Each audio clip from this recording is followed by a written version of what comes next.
to the extra-articular plasty, ACL and extra-articular plasty.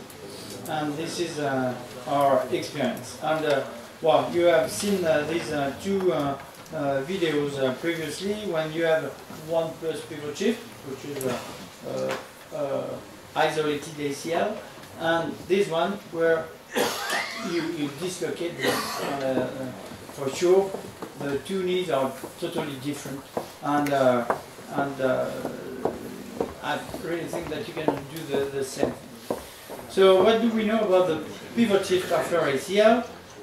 We started a long time ago with a single bundle, and we have seen that we had some pivot shift at the revision, 14% hamstring, 9% patellar tendon. These are some studies in the literature. So we moved to the double bundle technique, and we did some double bundle technique. It was really interesting and really nice because it makes us work on the anatomy, and I really enjoyed that, and I did that for more than 10 years. With no differences with the single bundle, but it was really interesting, especially for everybody in the room, the residents, the fellows, because we were always looking at the PL, the M, etc. But if you look at the literature and the results, no differences between the single and the mono bundle. So we moved again to the anatomical ACL with Freddy Fu, who rediscovered how to do an ACL, and I said, well, do it anatomic and we will be much better, no more vertical. I did that, I did this era for more than 30 years, and now I do anatomic. It works so well now. But in fact, not really, until that Stephen Class showed that we have a new ligament in the knee. Fantastic, and this big buzz finally was good, because even if it makes a lot of people a little bit nervous about that, it makes people look at the lateral side and say, yeah, maybe we can do something on the lateral side. And this is the good thing, and that's why I adore. So the solution could be doing anatomic and maybe do something on the lateral side. And extra-articular things. If you look about ALL, a lot of studies, in fact, have been published even before Stephen Class, and there are some differences in terms of the anatomic description and the location, especially on the femoral side. If you are going back to the history, Paul II, he didn't know that he would be so famous, this guy, and these pictures is everywhere in the world, and he shows this fracture, which was pathognomonic of an ACL rupture. And in 1967, so a long time ago, Marcel Lemaire from Paris described an extra-articular plasty. But we had also some other extra-articular plasty described by Lucy, Andrew, Ellison, Arnold Cocker, and at that time they were not doing any intra-articular reconstruction. It was only an extra-articular plasty, just keeping out any pivot shift, so it was making the knee stable, and they were able to go back to sports activities, but they were able also to continue to destroy their knee because the AP translation was still there. So in the 70s and the 80s, we have seen the Macintosh technique, the McInjohns, and the BTB Lemaire. It's what we were doing in Lyon at my father's time. The biomechanic, we know that when you have an ACL rupture, the center of rotation changes a little bit and it goes more medial. It increased the anterior translation, AP, on the sagittal plane, you have seen that before, but also the lateral compartment mobility. And this is the pivot shift. So, speaking about this ALL, in fact, it's good to speak about this anterolateral complex, and there is a very nice article done by Kedwood, coming from the ALC consensus group. And we have, in fact, two theories. One saying that everything is going through the anterolateral ligament, and the other one, which is going mostly on the iliotibial band. And it's a little bit different, and in terms of anatomy, it's a little bit different, and it will lead to a different surgical approach and different proposal in terms of surgery. If we are more anterolateral ALL, we would say that the different studies shows that you have two groups of literature. One saying that the femoral insertion is more anterior and distal, and the other one more posterior and more proximal. So we have a sort of fight in the ALL community about that. And this is definitely to say, well, we will restore the anatomy, we will restore the anterolateral ligament, and we will try to find exactly the anatomy point, which is not so easy. And even if you look at the insertion and you see that everybody is not really happy with the true anatomic insertion. It's an anatomical approach, and it's okay. It could work definitely. And then you have the iliotibial band theory, and this is a little bit different because this will lead to a more functional approach, and the surgery will not be to be back to the reinsertion of the capital fibers, etc. No, the anatomy is torn, it's okay, it's torn. We will try to make the anatomy work again, and we will try to have a functional plasty and something which control the internal rotation, and this would be the Lemaire technique. So the goal of anterolateral plasty could be the Lemaire or ALL, that we don't care, is to say that we want to control the internal rotation. And if we go outside of the joint, the lever arm of your plasty would be much more efficient than if you go in the joint doing a double bundle technique. So the lever arm is great, very powerful. We know from this study of Larsen and Bertson that the exarticuloplasty will reduce the constraint on the graft, and it said on the anatomical cadaver lab study that it reduces of 43%, which is quite a lot when you do a pivot shift, when you do this internal rotation. So for sure it's interesting. If you say, but I want to be anatomy, and I have learned what is ALL, and I will try to go back to the anatomy. So you have all those techniques described, so you see a lot of techniques, and all a little bit different the one to the other, but the goal is to be back to the normal anatomy. And you have some articles from some Lecote, for example, who say, well, since I'm doing that, I reduce my re-rupture 3 times when I use hamstring and 2.5 when I use B2. Unbelievable. So it works for sure. So doing something extraarticular shows that you reduce the risk of a rupture. That's for sure. But we know that since 30 years. So even more. If you go to the functional approach, you will go more to the Lemaire, modified Lemaire technique. But you have also McIntosh, Ellison, Arnold Cocker, Lucy. So you have some other technique. And the goal is not to be back to a normal anatomy.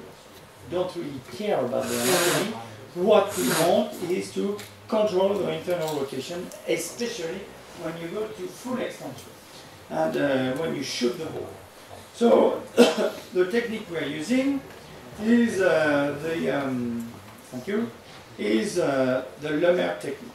And what we do is a 10 centimeter, you can do even smaller.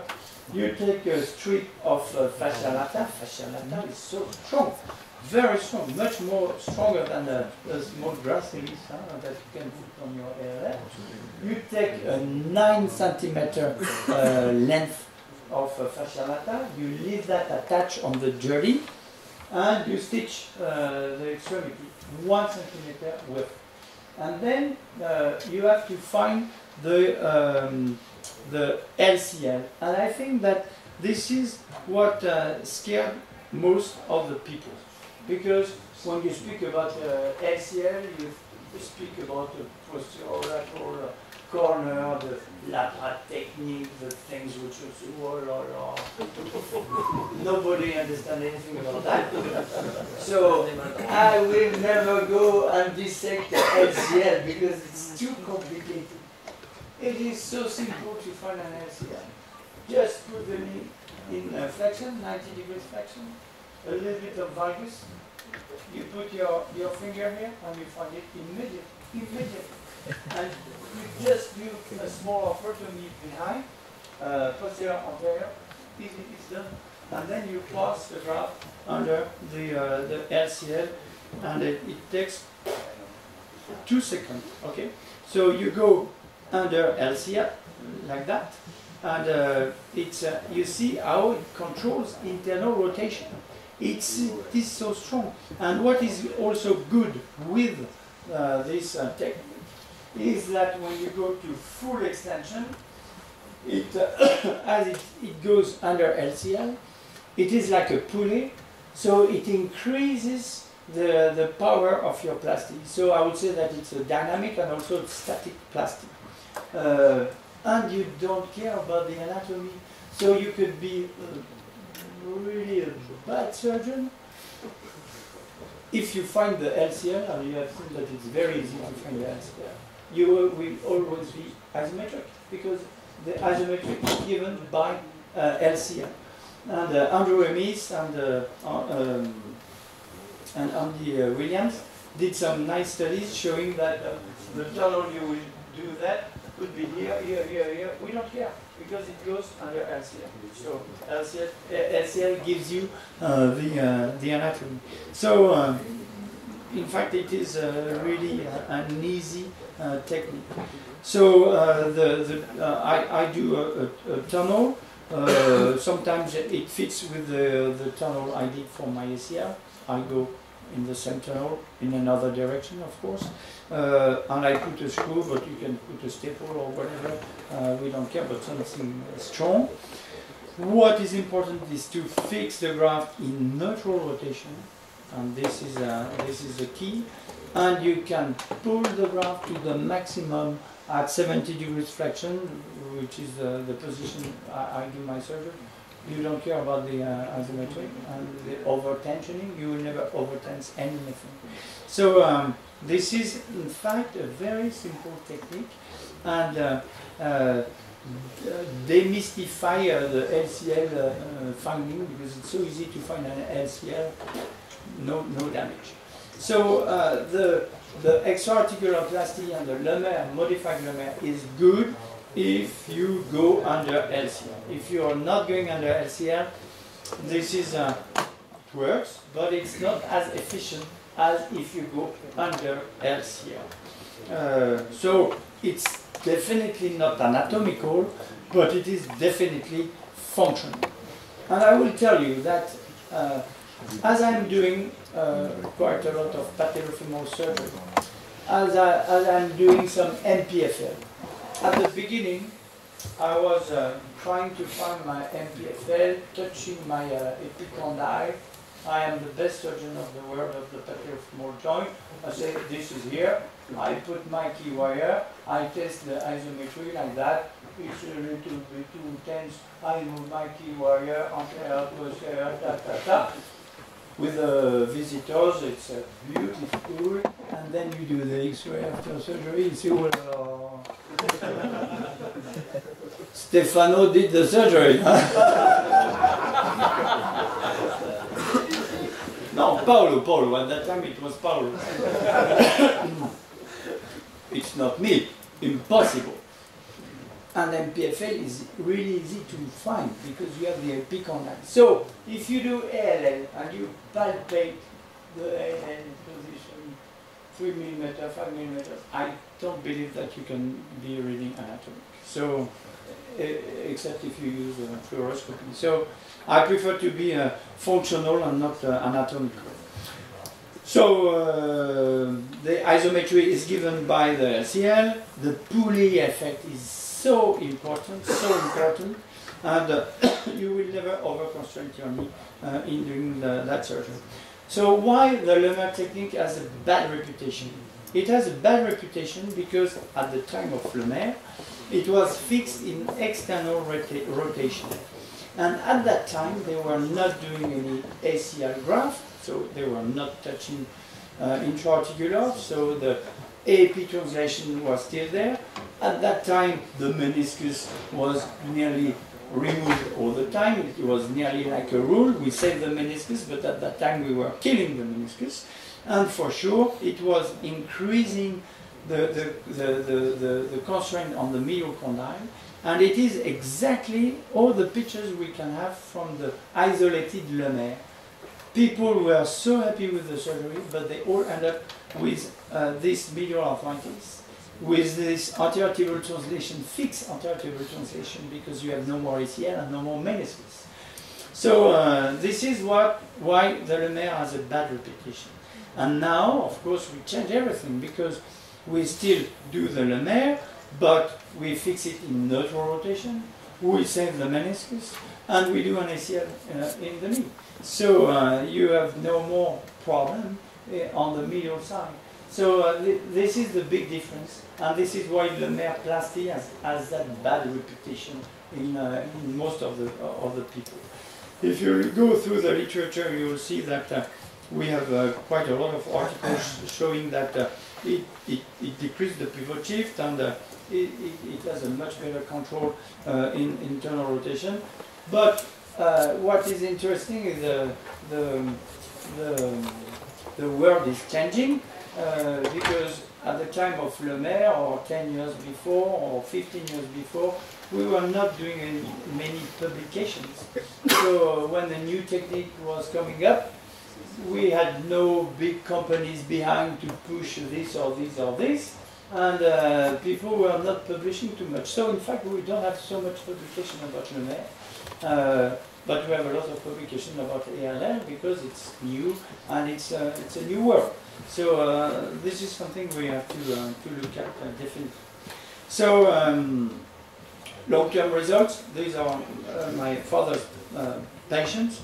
25 years follow-up, published in AGSM. No lateral arthritis means that you have no over-constraint on the lateral compartment. If you go to Italy with Stefano, you will see that he has exactly the same results with the Marcacci technique, and it works so well. This systematic review done by Julian Feller showed that those techniques do not increase the rate of arthritis, very low incidence of osteoarthritis, and what is the most important, of course, is the meniscus. It's not the extra-articular plasty. So that's very interesting. So here again, these two pictures to show that 5 or 18 millimeters, you cannot do the same thing, and definitely on the right side, you should add something, and the good thing to add is a modified Lemaire or ALL technique, whatever, the one you know it very well, and it will be good. What are my indications for that? It's all the patients under 80. We do more and more patients under 80 because they have a high risk of pre-rupture. High pivot shift, T+ or explosive. Slope over 12 degrees, recurvatum, high pivoting activities, and for sure in pro players, in soccer, rugby, even if they have not a big pivot shift, I do it. And in all revision ACL. A little bit of this stuff.